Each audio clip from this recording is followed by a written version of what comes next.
What's up, YouTube? It's me, the artisanmc, and today I'm going to review Mandalorian Season 3, Episode 3, The Covert. I just finished this episode, and it's about 11:18, and for the most part, this episode felt like filler. Felt like a lot of filler. Reading the credits is by a new director that didn't work on the previous season, as far as I know.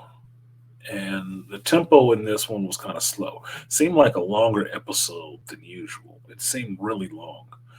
And the parts that were the most interesting happened in the beginning and the end. That's what we're showing up for, right? Mandalorian show. And after the beginning section, there's no Mandalorians anywhere in there. You get this complete side story with Dr. Pershing and the New Republic. And then you get back to Mandalorian and Bo-Katan at the covert meeting the armor. That was the most interesting thing I wanted to see. The rest of the stuff in the middle with Dr. Pershing, I don't give a shit. I don't give a shit. Look.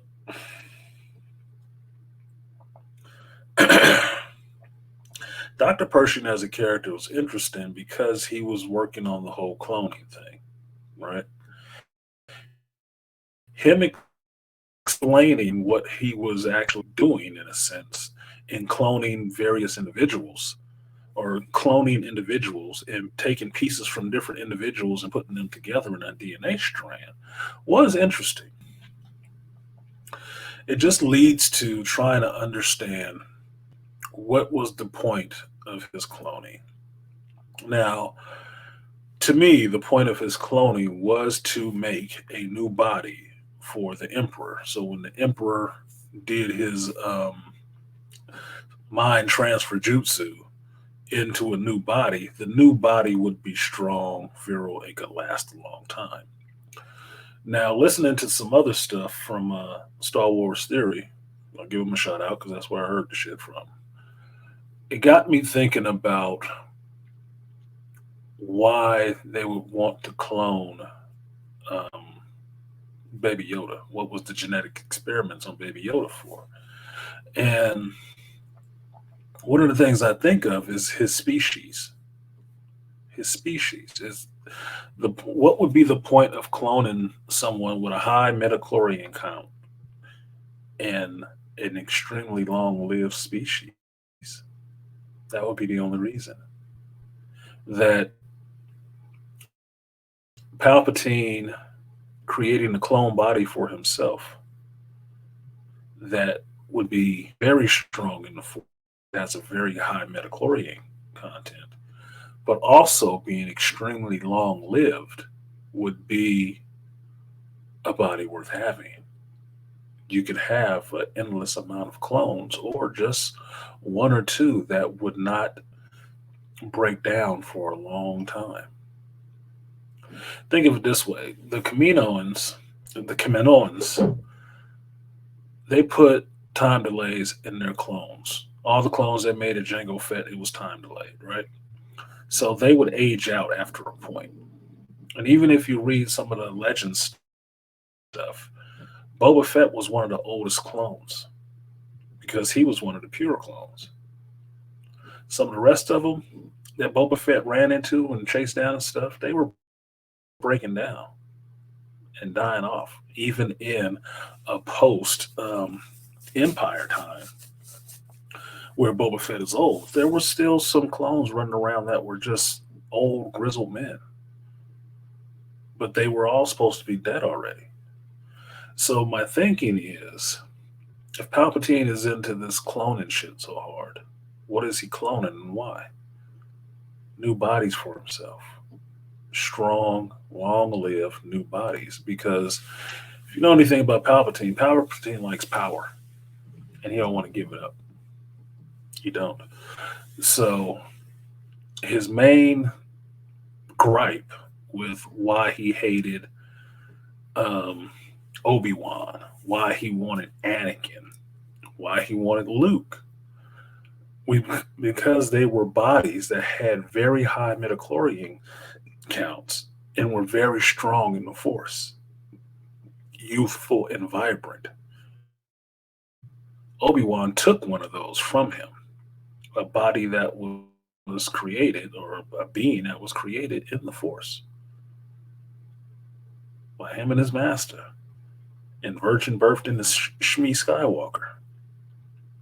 Anakin was very strong. He wanted Anakin. Anakin was the prize, so he could take his body later on. But Obi-Wan screwed that off by, cutting Anakin up like so much of sushi. That's why the Emperor got pissed. And that's why he hated Obi-Wan. And I think that's why he got heavy into the cloning part. Cloning himself a viable, force sensitive body that would live a long time. So seeing Dr. Pershing in this episode feeds into that understanding of what he was actually doing. He was splicing DNA. A little bit from Grogu, a little bit from some other source.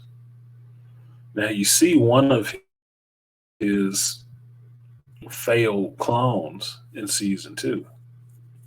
You see in sequel trilogy, you see Snoke is possibly a failed clone of Palpatine with force powers, which is mangled as shit.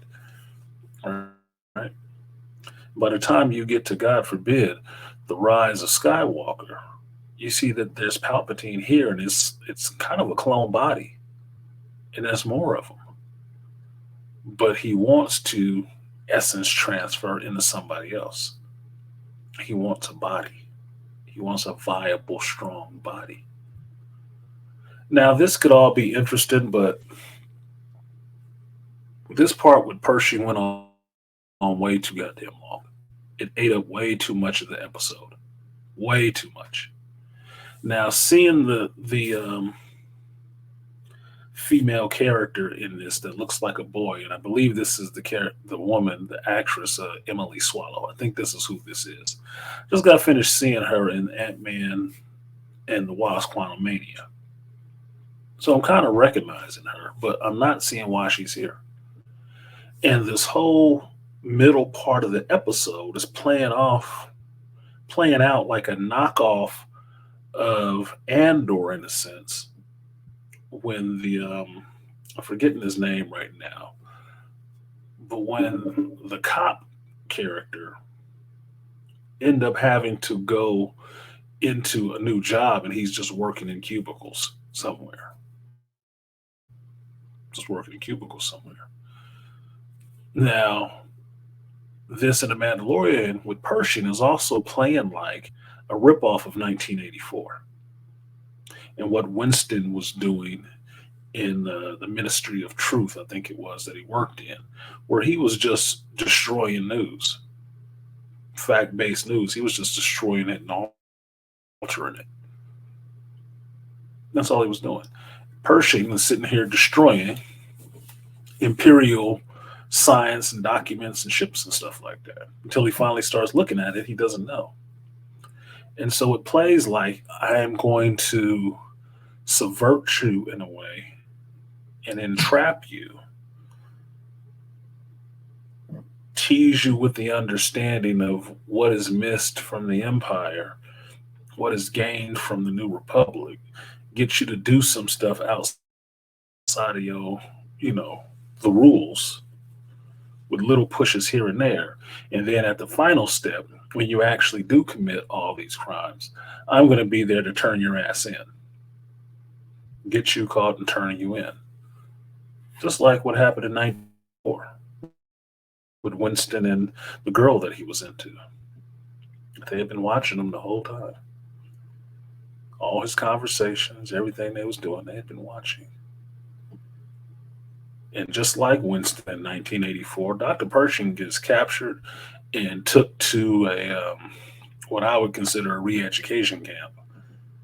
And they are going to do a little bit of mind wiping on him to fix him because he broke the rules of the amnesty program he was in. Now, this to me was straight out of 1984. It's like Winston going to the Ministry of Love. He is going to be tortured and brainwashed to love the New Republic. And sure enough, the woman who got him involved in all this stuff played on his weaknesses and his love for his science is there. And while an intellect like Dr. Pershing getting mind wiped is the worst thing in the world that could happen, even on a low setting, you don't want him to forget anything that he knows how to do because they trust her a little bit. They leave her alone with the controls and she cranks that bitch up and is basically just total recall on his ass as far as I'm concerned. She's just, look, it's going to look like One Flew Over the Cuckoo's Nest. He might be drooling the next time you see him. He might be because he's just getting the full business and she's just sitting there watching. Now, my thing is, who is she really working for? I want to know who she's really working for because she's not really working for the New Republic. She is and she's not. She's in the amnesty program, so that means she was rolling with. You find out that she was rolling with Moff Gideon, but she tricks Pershing into getting out and doing all this stuff and turns him over to the New Republic. Okay, but she tricks the New Republic officer to leave her alone in the room, and she cranks up the decibels on this mind flayer thing to actually damage and wipe Dr. Pershing's mind. She's working for somebody other than the New Republic. Can't be Moff Gideon. He out of the picture right now. Is it Thrawn? Is she working for him? Who's to say? We already saw space whales.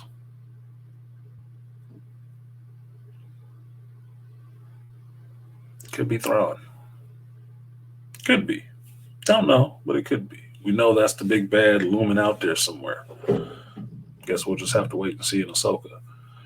But after all this middle shit with Pershing on Coruscant, the New Republic, which plays like, you know, accidentally in love or some shit, like she's gonna bend Dr. Pershing over in a minute and give him a little bit. It's like I'm not seeing why this is relevant. I'm not seeing why it's relevant. It seems like it's wasting a lot of time. After we get out of this, and Dr. Pershing is getting his egg scrambled, we get back to Bo-Katan and Din Djarin heading back to the covert after bathing in the waters of Lake Minamando. And Din has brought Bo-Katan back to the covert because they need a place to lay low. Because in the beginning part of the episode, the actual action, Bo-Katan and Din, after getting out the waters, have a little discussion, and Bo-Katan does not mention that she saw a creature down in the water, even though she's still staring at the water. She asked Din about if he saw anything, and he didn't see anything. And she doesn't say anything. She's keeping that in her back pocket for now. When they leave Mandalore and Bo-Katan's ship, they are set upon by some Imperial ships, a lot of them. And getting back to Cavalava, I think that's how they say it, she drops Din at his ship, and they have a little bit of a, flying space fight with these fighters. And by the time they finish that up and heading back to Bo-Katan's castle, you see the castle getting bombed by Imperial bombers. Where they came from, don't know. But they've had to come from a ship. You have to have come from a Star Destroyer. Now, because they've bombed her home, Bo-Katan is kind of pissed. And in chasing the bombers, she runs into a much larger force of fighters, and they come after her and Din. And her and Din get the fuck out of there. Now, there's no explanation of where all these ships came from. They're just here. Thrawn. Somebody big is coming. And they have a Star Destroyer with a lot of goddamn ships on it. Just saying. Now, once they hyperspace out of there from Bo-Katan's broken home, they end up, where, I forget, but where the covert is. And they're going in to see the armorer. And Den is telling her that, he bathed in living waters. And he is redeemed. And the armorer wants proof, and Den hands over a little vial of water that he took from the living waters and gives it to the armorer. And the armorer pours it in her little vat of water, which I assume is some of the living water. She could have just sprinkled his ass with that shit from there, right? But it makes a little color. She understands that, yep, he was there. These are the waters. Awesome. He is now redeemed. He can stay with the covert, which didn't really matter because he could still find them and walk amongst them. And because Bo-Katan has also bathed in the waters to save Din, she too is also redeemed and now part of the covert, even though she can leave whenever she wants to. Now, this plays a little funny because this is Bo-Katan meeting the armorer for the first time, but also in this covert is the descendant of Tar Vizsla, or previous, right? And he's there, and he has to know what that means for him. That these two family houses, fought for leadership of the Mandalorians at one time or another, or they were in charge of the Mandalorians at one time or another. Yeah, Din is happy, and everybody's welcoming him back into the fold, but the heavy gunner Vizsla is hanging back. Baz is hanging back because he's having an issue. And I see he's going to have an issue with Bo-Katan because it's Bo-Katan Kryze. So we got a lot of people right now that could vie and make a play for the throne of Mandalore. And only one of them got the Darksaber. One of them knows there's a mythosaur still alive and could ride that. One of them is taking over the hut position. And the other one is sitting there, wanting all of this and not having any of it. Now, this part of the episode, these two bookends, were the interesting part. I really just hate that it was filled in with all this bullshit with Dr. Pershing in the middle. That could have been cut down by half. That was too long, too much invested, too much waiting on this character.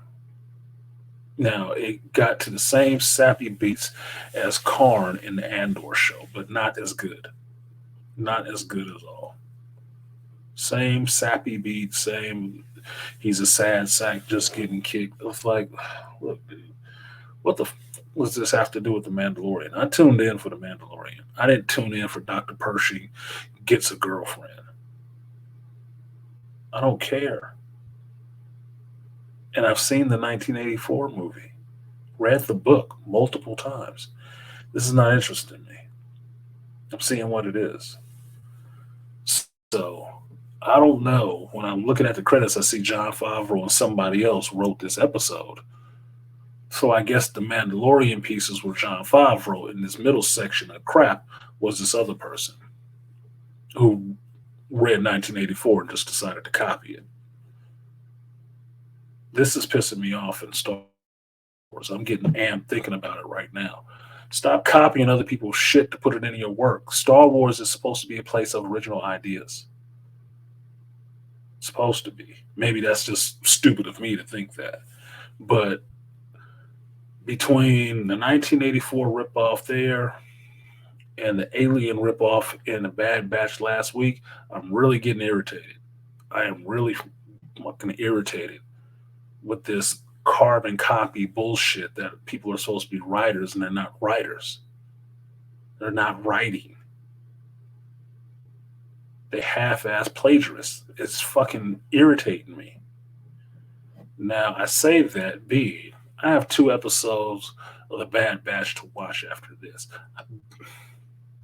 I'm praying I don't see anything related to a copy of something else I've already seen. I'm really gonna be fucking pissed. I'm really gonna be pissed, especially since I'm staying up late to watch this shit and record it. Now, for this episode of Mandalorian, episode 3 let me down. It did. Episode 3 let me down. It bored me to fucking death. It was too long with too much filler in it. And that's all it seems like it was. A filler episode with some bookends on it. I'm not buying it. I like the Mandalorian parts. All I needed was 5 minutes or 10 minutes of the Persian shit, and then I don't care. Then it's over with. If you wanted to keep all that, you should have broke it up into 2 separate episodes. Fucking hell, that was too long in one episode. Too long. So that's it. I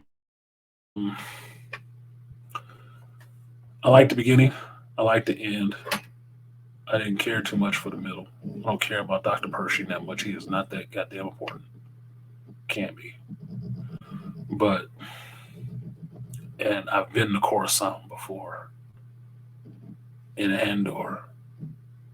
So I'm not interested in seeing Coruscant again right now. So I'm hoping this is the end of recap, regurge in a Star Wars franchise. I'm really hoping, but it's a fool's hope right now. But that's it. That's my review of episode 3 of The Mandalorian.